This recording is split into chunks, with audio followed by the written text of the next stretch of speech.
Je m'appelle Franklin Yelom. Les titres universitaires sont venus après. C'est-à-dire, je suis arrivé au Canada en 1977 avec ma femme et ma petite fille. Aujourd'hui, je suis père de 7 enfants, diplômé en histoire des relations internationales à l'Université de Montréal.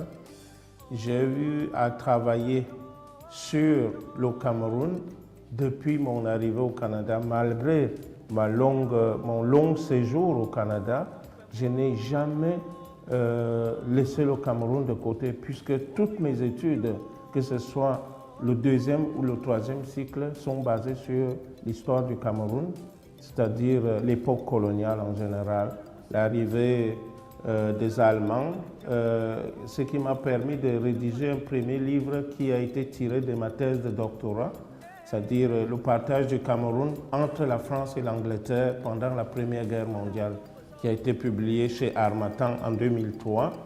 Et après ça, j'ai aussi travaillé sur l'impact de la Première Guerre mondiale sur le Cameroun, qui est en fait la suite de ce livre pour savoir comment est-ce que la Première Guerre mondiale, une guerre européenne qui a eu autant de conséquences sur le Cameroun qu'on connaît aujourd'hui, que la France et l'Angleterre ont divisé le Cameroun allemand en 2 parties, c'est-à-dire une petite parcelle du territoire britannique et la grande partie pour les Français.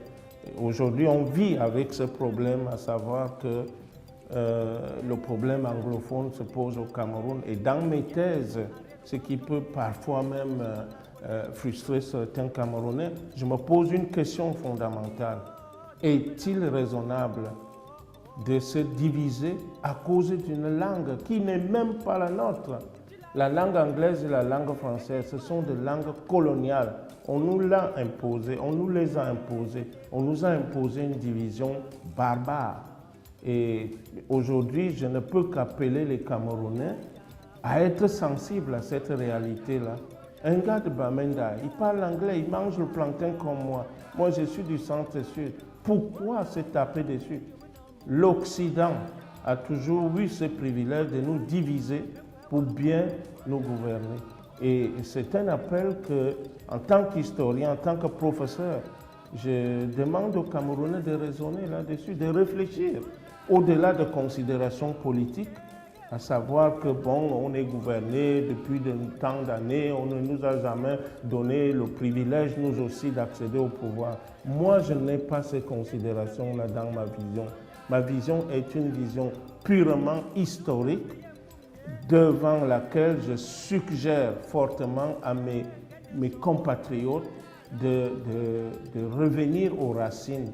Parce que si les racines sont moisies, les feuilles vont tomber. Même déjà à l'époque, alors que j'étais jeune, vous pouvez le voir, en 1987, lorsque je m'étais présenté comme candidat à la présidence de l'Association des Camerounais au Québec, j'avais déjà formulé mon idéal de construction en souhaitant que les Camerounais se donnent la main pour bâtir une nation forte et prospère.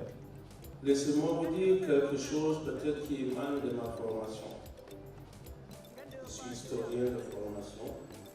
Je peux vous dire ceci. Aucune civilisation, aucun pays, aucun être humain, aucune organisation n'est plus grande que son histoire. C'est mon rôle en tant que président du CISEC de permettre aux plus jeunes Camerounais de savoir que la bataille qu'ils mènent aujourd'hui, il y a des doyens qui l'ont menée depuis. Et c'est mon rôle en tant que président du CISEC de réunir autour de la même table des jeunes qui sont sensibles à cet idéal d'une nation forte et prospère. C'est ma contribution. Je ne suis pas le président qui fait tout, qui sait tout, mais le président qui sait réunir les compétences afin qu'on atteigne un but. Je vous remercie, honoré, de m'avoir donné cette chance-là de placer un petit mot dans la contribution de la construction de notre pays. Nous sommes ici, chez nous, chez vous.